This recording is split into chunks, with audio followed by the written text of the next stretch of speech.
Hello दोस्तों, last video में हमने डिस्कस किया था long form of modern periodic table का पूरा चार्ट। ठीक है, जो long form of modern periodic table है वो बताया था वहाँ पे कि प्रेजेंट फॉर्म है पीरियोडिक टेबल की जो आज हम पढ़ते हैं। अब आज हम long form of modern periodic table पर कुछ और थोड़ी सी बातें डिस्कस करने वाले हैं। सबसे पहले बात करते हैं long form of modern periodic table किस चीज़ पे बेस्ड है।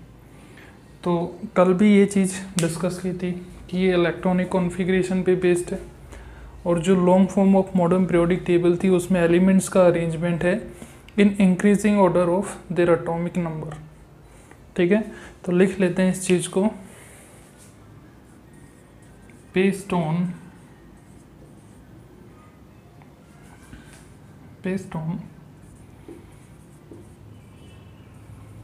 बोहर and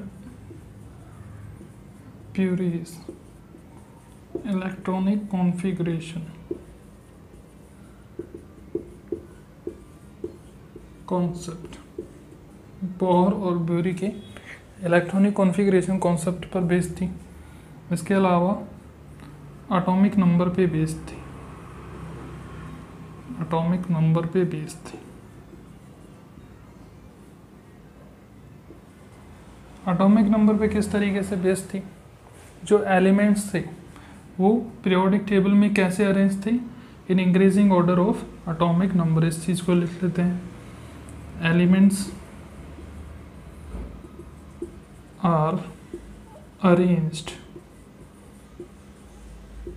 इन इंक्रीजिंग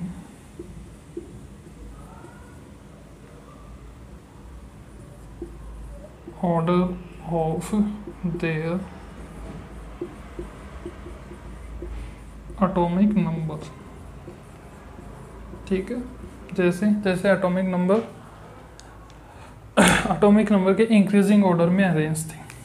इसके अलावा अगर बात करें तो ये जो पीरियोडिक टेबल थी ये सबसे पहले प्रपोज की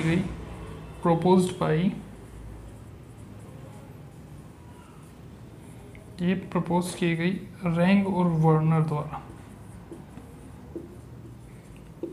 रैंग और वर्नर ने इस long form of modern periodic table को प्रपोज किया।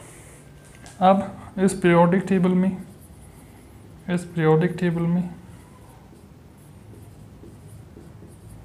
टोटल कितने ब्लॉक्स में डिवाइडेड है? 4 ब्लॉक्स में डिवाइडेड है।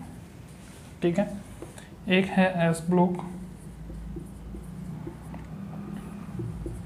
P block, D block and F block. ठीक है, तो ज़्यादा मुश्किल चीज़ें नहीं है, सिर्फ इंट्रोडक्शन वाला पार्ट चल रहा है।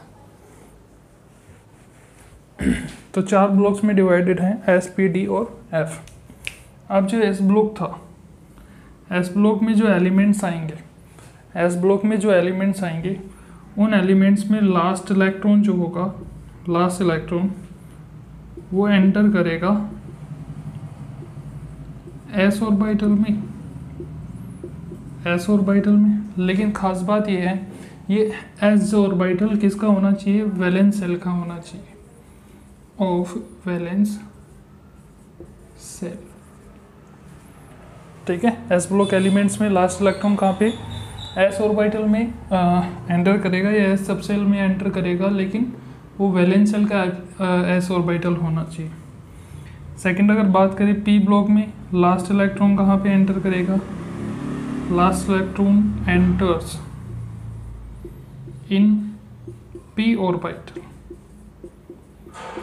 ऑर्बिटल में एंटर करेगा, और वो पी ऑर्बिटल भी किसका होना चाहिए? वैलेंस सेल का ही होना चाहिए।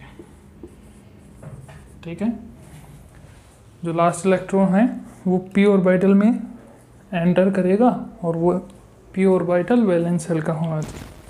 जबकि डी ब्लॉक एलिमेंट्स की अगर बात करें तो इनमें last electron enters in D orbital, लेकिन ये डी ऑर्बिटल किसका होना चाहिए? ये अब वैलेंस शेल का नहीं होना चाहिए। यहाँ पे ध्यान देने वाली बात है, ये पेनल्टीमेट सेल का होना चाहिए।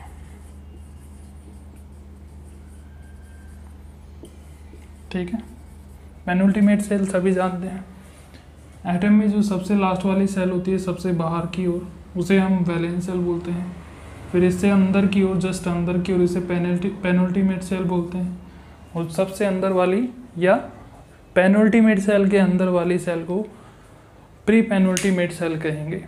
याद रखना, ये सबसे अंदर वाली हो या ना हो ज़रूरी नहीं है, ये थर्ड लास्ट होगी। ठीक है, तो डी ब्लॉक के जो एलिमेंट्स हैं उनमें लास्ट इलेक्ट्रॉन एंटर करेगा डी ऑर्बिटल में, लेकिन खास बात ये है वो डी ऑर्बिटल किसका होना चाहिए, पेनल्टीमेट सेल का होना चाहिए।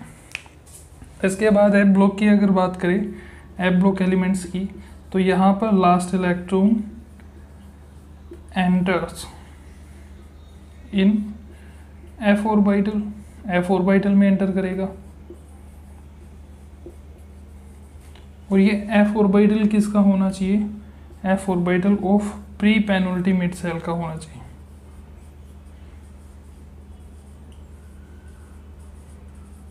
किसका होना चाहिए, प्री पेनल्टीमेट सेल का होना चाहिए।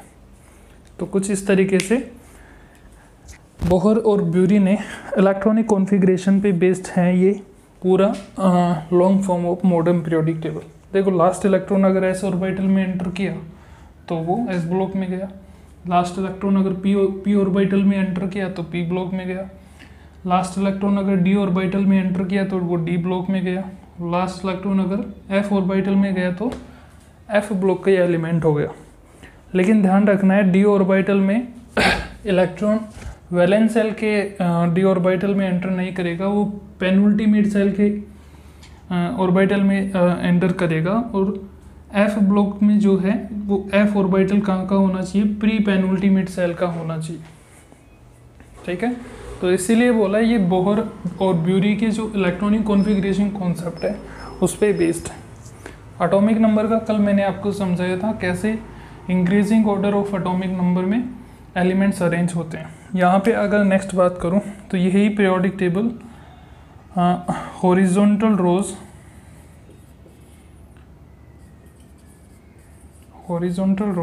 एंड वर्टिकल कॉलम्स में डिवाइडेड है। ठीक है, हॉरिजॉन्टल रोज को हमने पीरियड बोला, ये पीरियड 7 थे। और जो वर्टिकल कॉलम्स हैं इनको हमने ग्रुप्स बोला था। ठीक है, और ये ग्रुप्स कितने हैं, 18। तो ये कुछ बेसिक इंफॉर्मेशन है about long form of modern periodic table.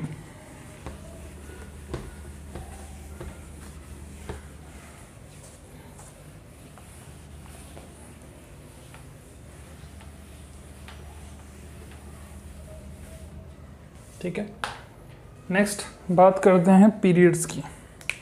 जो पीरियड्स आए थे उनकी बात करते हैं।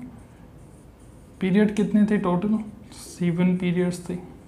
ठीक है, फर्स्ट, सेकंड, थर्ड, 4, 5, 6 और 7। फर्स्ट जो पीरियड है उसमें केवल 2 एलिमेंट्स हैं। यहाँ पे मैं एलिमेंट्स लिख रहा हूँ। ठीक है, उसमें 2 एलिमेंट्स थे। सेकंड पीरियड जो है उसमें 8 एलिमेंट्स थे। फर्स्ट पीरियड में केवल 2 एलिमेंट्स थे, हाइड्रोजन एंड हीलियम। चेक कर सकते हैं वापस से चार्ट में जाके। सेकंड पीरियड में 8 एलिमेंट्स थे, थर्ड पीरियड में 8 एलिमेंट्स है, फोर्थ पीरियड में 18 एलिमेंट्स है, फिफ्थ पीरियड में भी 18 एलिमेंट्स थे, सिक्स्थ पीरियड में 32 एलिमेंट्स है, सेवन्थ पीरियड में भी 32 एलिमेंट्स आने चाहिए, पर कुछ एलिमेंट्स अभी डिस्कवर होना बाकी है, इसलिए हम यहाँ पे 32 नहीं लिख रहे।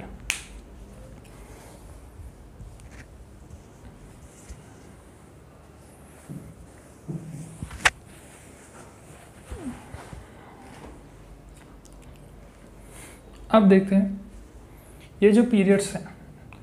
अब जो पीरियड है जिसमें केवल 2 एलिमेंट्स हैं उसे हम वेरी शॉर्ट पीरियड कहते हैं। क्या बोलते हैं? वेरी शॉर्ट पीरियड कहते हैं, या शॉर्टेस्ट पीरियड भी बोल सकते हैं। ठीक है, जिन पीरियड्स में केवल 8 एलिमेंट्स हैं उनको हम शॉर्ट पीरियड बोलते हैं।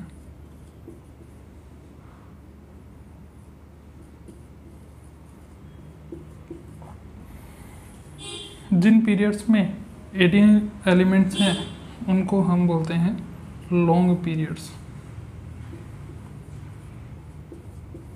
ठीक है, और जिसमें 32 एलिमेंट्स हैं उसमें उसे हम बोलेंगे वेरी लॉन्ग पीरियड या लॉन्गेस्ट पीरियड भी बोल सकते हैं, वेरी लॉन्ग पीरियड।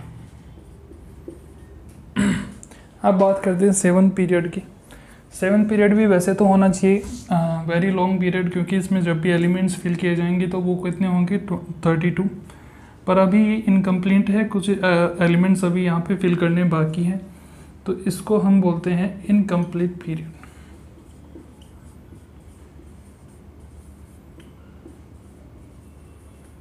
इसे बोलेंगे इनकम्प्लीट पीरियड। तो कुछ इस तरीके से जो फर्स्ट पीरियड है उसे वेरी शॉर्ट पीरियड बोलेंगे, सेकंड और थर्ड पीरियड को शॉर्ट पीरियड बोलते हैं, फोर्थ और फिफ्थ पीरियड को लॉन्ग पीरियड बोलते हैं, सिक्स्थ पीरियड को वेरी लॉन्ग पीरियड बोलते हैं और 7th पीरियड को इनकम्प्लीट पीरियड बोलते हैं।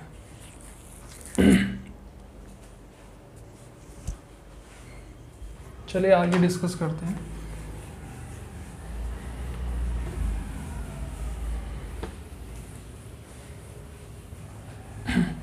अब देखो, एक बार तो हमने पीरियोडिक चार्ट में सारे एलिमेंट्स को डिस्कस कर दिया है। अब हम डिस्कस करने वाले हैं ब्लॉक वाइज एलिमेंट्स को। पहले एस ब्लॉक के एलिमेंट्स को डिस्कस करेंगे, उसके बाद पी ब्लॉक के एलिमेंट्स को, उसके बाद डी ब्लॉक और लास्ट में एफ ब्लॉक के एलिमेंट्स को डिस्कस करेंगे। चलिए सबसे पहले शुरू करते हैं एस ब्लॉक से। एस ब्लॉक से स्टार्ट करते हैं, एस ब्लॉक के एलिमेंट्स। देखो जो एस ब्लॉक है उसमें 2 ग्रुप्स आते हैं, एक तो फर्स्ट ए ग्रुप आता है और एक सेकंड ए ग्रुप आता है। यहाँ पे लिखते हैं इसको, एक तो फर्स्ट ए ग्रुप आता है